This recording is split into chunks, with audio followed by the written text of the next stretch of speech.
Raffaele Cerbone, prima gara stagionale, Coppa Italia, vittoria per 3-1. Quali sono gli aspetti positivi? Perché calcio d'agosto, prima uscita ufficiale, c'è tanto ancora da fare. Calcio d'agosto, prima uscita, hai detto già tutto, questo già racchiude tutto, però ci siamo mossi bene, dai, vedo dei progressi, abbiamo già recepito alcuni concetti, alcuni principi, stiamo lavorando bene. Poi è chiaro, vincere fa sempre piacere, però questo rimane calcio d'estate a mio avviso e bisogna volare coi piedi per terra, stare coi piedi per terra, volare il meno possibile perché ancora una volta dobbiamo capire che questo è un campionato complicato e quindi bisogna avere un equilibrio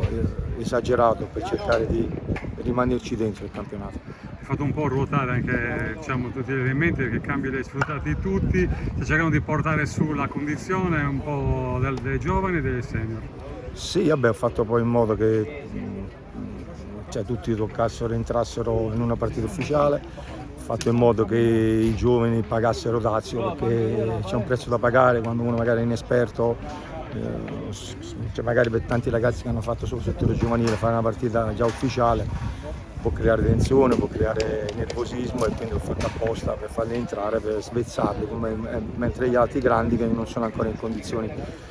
diciamo perfette, comunque fargli già stare il campo e dà sempre più entusiasmo. Prendo due aspetti della gara, il gol di Belloni, transizione positiva fatta benissimo, veloce, colpiti nel punto dove loro avevano sbagliato nell'uscita, bel gol, e punto negativo il gol subito perché lì un'imbucata. Vabbè, ma quando poi vai a prenderli alti ti può anche capitare che magari verso la fine sei stanco, non sei più lucido, fai le scali in modo sbagliato e quindi ti fanno gol. Adesso non è che dobbiamo pensare di non pigliare mai gol, nel senso che dà fastidio ma rimane lì, come dicevo prima, il calcio d'estate, queste partite servono anche per mettere in evidenza i difetti e noi dobbiamo cercare di ridurli e di cercare anche di migliorare i nostri pregi, però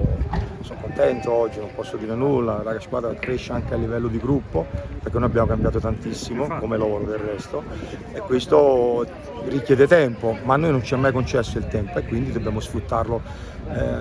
il tempo va sfruttato, in questo caso noi cerchiamo di farlo nel miglior modo possibile. Cosa ha insegnato il campionato di 2 anni fa della Serie D del Budoni? Perché poi 8 punti dopo 4 giornate sembrava già una bella stagione, poi sappiamo come è andata a finire. Tu l'hai sempre ripetuto, piedi per terra, occhi apertissimi. Ma sì, perché è così, è un campionato troppo particolare, vai su certi campi dove non basta la buona volontà, ci vuole l'esperienza, ci vuole la scaltrezza, ci vuole la qualità e quindi quando vai in campagna diventa un problema. Ma io ho sempre fatto presente che quelle 4 partite avevano fatto benissimo, ma che magari gli altri non avevano fatto bene. Bisogna sempre guardare il bicchiere come se lo vuoi vedere mezzo pieno o mezzo vuoto. Lì diciamo che ci è mancato un po' di equilibrio e dopodiché abbiamo perso le certezze, poi è successo quello che è successo,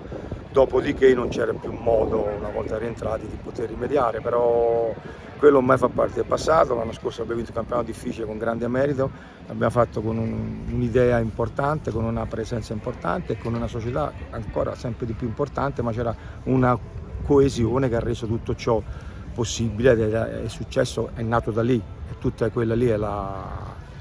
chiave di lettura, è quella lì. Tanto vi siete regalati un'altra gara ufficiale che fa sempre bene, prima dell'inizio del campionato, giocate con la Te Dolce, un altro derby, un'altra squadra sarda, un altro bel confronto. Vabbè, è chiaro, infatti noi avevamo parlato per dire che era importante riuscire a passare il turno, al di là del fatto che comunque eravamo a casa nostra e ci tenevamo. Poi comunque sì, dite la possibilità di fare un'altra partita prima del campionato e di aumentare il minutaggio di alcuni giocatori che ancora non sono in una condizione eccellente, diciamo così, e poi per cercare anche di andare avanti perché comunque sia una competizione, che però noi su tutti i campi dobbiamo avere l'idea di essere coraggiosi, perché ci ha insegnato anche questo 2 anni fa, il campionato di 2 anni fa. Se non sei coraggioso crei le condizioni per fallire e noi quest'anno non ce lo possiamo permettere, quindi bisogna avere coraggio, che non vuol dire presunzione, coraggio, perché le partite te le devi andare a prendere perché nessuno te le concede, quindi questa partita di Coppa Italia ci permette di giocare un'altra partita